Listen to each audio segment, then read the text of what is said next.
The First Amendment to the United States Constitution rests on the principle that no person or institution, including the government, has a monopoly on the truth, and that viewpoint-based suppression of speech by the government is dangerous and may even spell the death of a constitutional republic. Under the First Amendment, the government has no power to restrict expression because of its message, its ideas, its subject matter, or its content. As the Supreme Court has explained, if there is any fixed star in our constitutional constellation, it is that no official, high or petty, can prescribe what shall be orthodox in politics, nationalism, religion, or other matters of opinion. Labeling speech misinformation does not strip it of its First Amendment protection. That is so even if the speech is untrue, as some false statements are inevitable if there is to be an open and vigorous expression of views in public and private conversation. In refusing to carve out a First Amendment exception for false speech, the framers of our Constitution recognize the significant danger in making the government the ultimate arbiters of truth.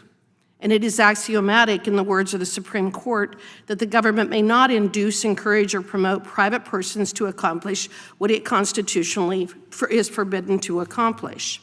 Secretary Mayorkas, it was reported in May that the DHS, through the Targeted Violence and Terrorism Prevention Grant Program, is funding groups targeting conservatives and equating them to domestic terrorists.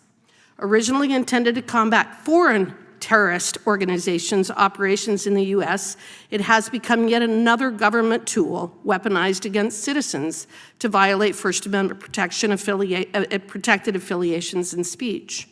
One grant to the University of Dayton for a program titled Prevents O hosted a seminar titled Extremism, Rhetoric, and Democratic Precarity. One of the speakers, a known Antifa member, as part of his presentation shared a pyramid of far-right radicalization, which likened the Republican Party to the Heritage Foundation, the American Conservative Union, Fox News, Breitbart News, the National Rifle Association, Prager University, Tea Party Patriots, the MAGA movement, and the pro-police Blue Lives Matter movement, and the Christian Broadcasting Network as the first steps on path leading to Nazism and militant neo-Nazism, among other appalling ideologies and groups. This presenter reportedly also taught tactics on how to pressure the removal of conservatives from platforms, and he's even quoted as saying, "A lot of things we are doing are illegal, and a lot of it involves breaking the law." Secretary Mayorkas, does the affiliation with conservative or Christian beliefs make someone a Nazi or a domestic terrorist? Of course not. Okay. Then if that's so, why is your agency targeting Americans who are Christians and conservatives? We are not. Okay. Secretary Mayorkas, when did you become aware that the University of Dayton was implementing your grant funding program to target conservatives and Christians? It is my understanding that it is not. When did you become, so you're not aware of that? No, it is my understanding that it is not. You're unaware of the information that has been produced, and have you ever seen the pyramid that it's up on the screen right now? I learned about the individual speaker's comments, with which I profoundly disagree. Okay, so when did you find out about the speaker's comments? I don't quite recall, Congresswoman. All right, well, you know what, Mr. Mayorkas, I actually really want to thank you as well for coming here today, for your performance. I have watched with absolute fascination as you have danced and dodged and lied.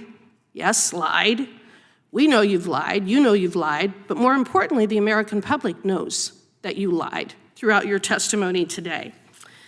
And yet you believe that you and your fellow architects of the censorship industrial complex think that you should be able to determine what is and isn't true, and what is and isn't untrue.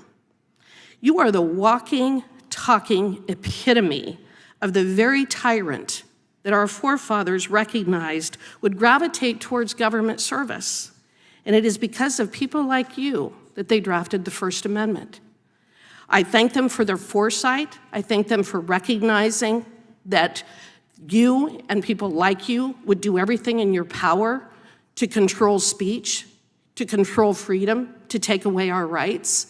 And they've written a document that isn't going to allow you to do that. Unfortunately, we still have courts and judges who recognize that you don't have the power that you are attempting to take, that you do not have the right to limit our freedom of speech, our freedom of association, our right to communicate. Thank God we have the First Amendment so that we can stop you from doing what you've been doing. With that, I yield back.